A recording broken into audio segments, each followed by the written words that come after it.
इस बार उत्तर प्रदेश विधानसभा चुनाव का प्रारूप कुछ बदला सा नजर आ रहा है, जहां एक तरफ आयोग ने तमाम तरीके के डिजिटल व्यवस्थाओं के माध्यम से चुनाव प्रक्रिया को संपन्न कराने के लिए निरंतर सतत प्रयासरत रहा, तो वहीं डिजिटल इंडिया का नारा देने वाले भारतीय जनता पार्टी ने अपने सभी कार्यकर्ताओं को पूरी तरीके से डिजिटल बनाकर कार्य करने के लिए तैयार कर लिया था। भारतीय जनता पार्टी के पोलिंग बूथ पर बैठे एजेंटों ने पूरी तरीके से डिजिटल प्रारूप में काम किया। लैपटॉप, मोबाइल के माध्यम से ऑनलाइन मतदाताओं का डिजिटल चेक किया जा रहा था, साथ ही उन्हें मार्गदर्शन दिया जा रहा था। ऐसे में यहाँ कहा जाए कि पारंपरिक रूप से चले आ रहे मतदान की व्यवस्थाओं में बहुत कुछ बदलाव हुआ है और डिजिटलाइजेशन की दुनिया में धीरे धीरे डिजिटल तरीके से चुनाव और मतदान के कार्य भी आगे बढ़ते जा रहे हैं। आने वाले भविष्य में हम जरूर यह संभावना जता सकते हैं कि कुछ समय के बाद पूरे भारत देश में मतदान करने की प्रक्रिया भी डिजिटल हो जाएगी, यानी आप घर बैठे ही मतदान कर सकते हैं।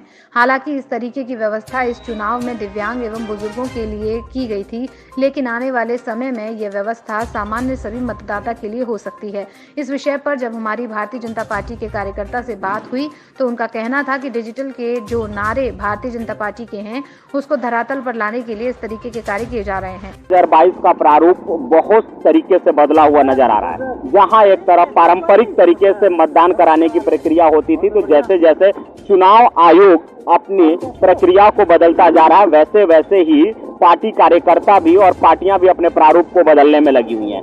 वर्तमान में आगरा में एक सबसे चर्चित व्यवस्था चल रही है। भारतीय जनता पार्टी ने इस बार अपने जो बूथ मैनेजमेंट के युवा टीम है, जिनको जिम्मेदारी दी है, उनको लैपटॉप भी अपने बस्ते के साथ में प्रदान किया है और लैपटॉप के माध्यम से वोटरों के पर्चियों को चेक करना और उन्हें अपडेट करने की काम किया जा रहा है। तो ये एक कहें कि पारंपरिक रूप से जो मतदान का कार्य चल रहा था उसमें बदलाव हुआ है। आइए जानते हैं, भारतीय जनता पार्टी के कार्यकर्ता हमारे साथ शशांक भदौरिया हैं, ये अपने युवा मंत्रिमंडल में भी काफी अच्छे पद पे रह चुके हैं। किस तरीके से इनकी पार्टी ने इस कार्य को किया है, कैसा लग रहा है? बहुत सारा प्रारूप बदल गया है आप लोगों का। बड़े ही उत्साह का दिन है आज, जो कि आज लोकतंत्र का महापर्व माना जा रहा है, जिसमें कि पूरा मतलब उत्तरी विधानसभा की मतलब आज हमारा राघेंद्र स्वरूप जो शक्ति केंद्र है उसके मतलब जितनी भी जनता है, जनता मतलब बढ़ चढ़ कर हिस्सा ले रही है लोकतंत्र के इस महापर्व में।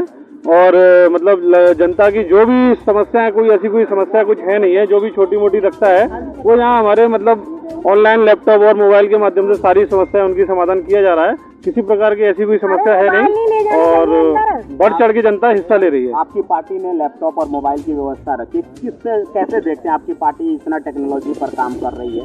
मोदी जी का शुरुआत से ही आप देख रहे होंगे तो डिजिटल इंडिया के लिए बहुत ज्यादा प्रोत्साहन दिया जा रहा है, तो उसी के माध्यम से हम लोग डिजिटल इंडिया के माध्यम से ही लैपटॉप से भी सारे काम कर रहे हैं, मोबाइल से भी सारे काम कर रहे हैं और मतलब तो उससे भी एक प्रोत्साहन मिल रहा है कि डिजिटल इंडिया बहुत आगे जा रहा है।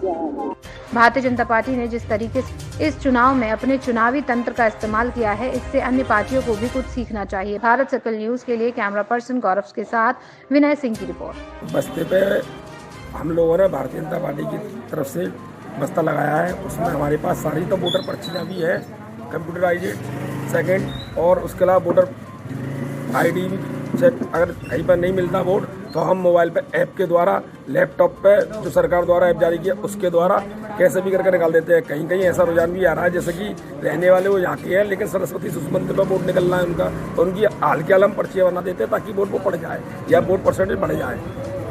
यानी एक बस्ते पे बैठ के कई जगहों का काम कई जगहों का काम निपटाया जा रहा है। ये ऐप से बहुत फ़ायदा हुआ है, सरकार ने जो ऐप जारी किया उससे भी बहुत फ़ायदा है।